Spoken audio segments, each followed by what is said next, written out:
a PopularSpeed.com PopCast. Well, they started up front, dominated the early part of the race, fell back, worked the strategy, got back to the front, and Harvick did the job on all these late restarts, and Kevin Harvick wins at Kansas. For me, it was like driving two different cars. We got that debris caution right as we pitted there early, and we got back in traffic, and the car was just really tight.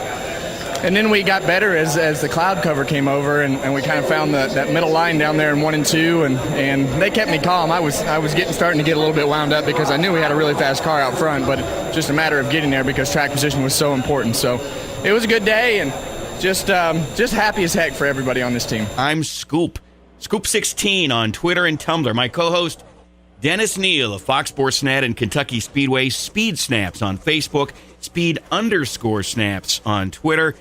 Kevin Harvick wins the Hollywood Casino 400, and he won the pole as well. I didn't realize this, but that was the first pole he'd won since New Hampshire in 2006. I didn't realize it had been that long, Dennis. Children's racing had been in some hard times for quite a few years, and they're just now finally getting their team turned around. Kevin being one of the casualties of that type of thing, with all the other teams like Hendricks Motorsports and those guys, Joe Gibbs Racing, they've really been on top of doing their qualifying, doing very, very well. Childress has been kind of out to lunch till this year. So it's good to see them get a pole that helps Kevin toward the championship. And it also shows that the team is there for real to be very, very fast, especially on the mile-and-a-half tracks, which has usually been the territory of Jimmy Johnson or Jeff Gordon, those guys. And as of lately, Matt Kenseth. So it's pretty cool to see that. It's a good omen for Childress for next year, to see if these guys can keep this up. Obviously, Kevin Harvick had the car to beat all weekend, winning the pole, and he was out front a lot at Kansas. First pole he'd won in 254 races, like I said. Right. I was kind of surprised to read some of those stats. I did not realize it had been so long. But a record 15 cautions at Kansas. The restarts were very hairy, and as a result of the action at Kansas, we've got a shuffling of the points positions in the chase for the Sprint Cup Championship.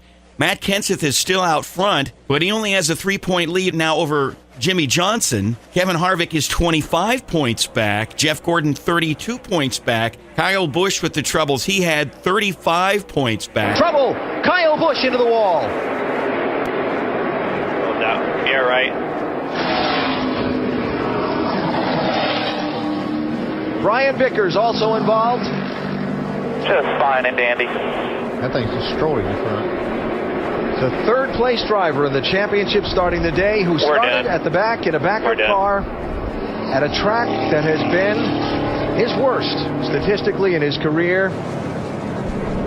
And it is indeed another bad day in Kansas for Kyle. Let's talk about Kyle for a minute. Here's some quotes. The racetrack is the worst racetrack I've ever driven on. He also said the tire is the worst tire I've ever driven on. He's had plenty of woes at Kansas, and Sunday was no different. Absolutely. And, I actually picked him to win the race this past weekend because I figured that maybe they've got their mojo rolling along with all the good runs he's had to this point in the chase. And I think he had a little help there, not intentionally.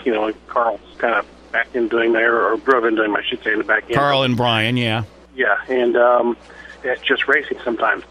I don't know if that was such a bad track per se. That wasn't the track's fault that he got ran into.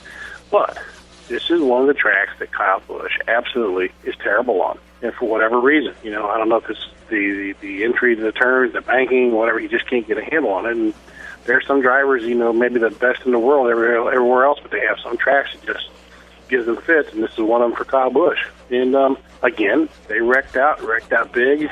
Luckily for him, he's only 35 points out of the lead. Let's look at this chase. Last week, we said pretty much that it was a Matt Kenseth, Jimmy Johnson, Kyle Busch kind of deal. But Kyle Busch had the problems that he's always had at Kansas. We thought maybe he'd do better, obviously. But Jeff Gordon is now 4th in points, 32 back. Kyle is 35 back, 5th in points. Kevin Harvick has made himself relevant in this conversation at 25 points back. But for those guys, the 3rd, 4th, and 5th, Harvick, Gordon, and Kyle Busch, yeah, there really has to be, again, a catastrophic failure on the part of Matt Kenseth and Jimmy Johnson for them to make up that amount of points. Don't you agree?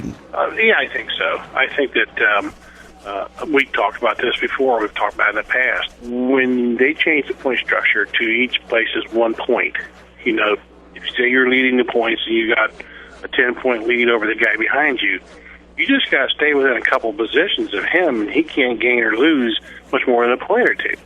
It's got to be something catastrophic, a blown engine, a wreck like Kyle had early, something where you're going to finish 34th, 35th, 38th, whatever down the line, which flip-flops the whole thing. 2 tracks coming up. Charlotte next week's going to be kind of uneventful for that unless somebody just has like a blown motor or crash. But Talladega and Martinsville, the 2 tracks coming up, and Talladega is the big game changer. That's never what's going to happen there. The other tracks, everything kind of fine, follows course, and then unless somebody has some problems like Kyle did this weekend, you're going to see typical results. But those catastrophic failures are what's going to keep this thing interesting if it keeps going like it's doing. These guys just did a great job all weekend. I mean, to have a car fast enough for me to qualify it on the pole says a lot to how fast this thing is. A PopularSpeed.com PopCast.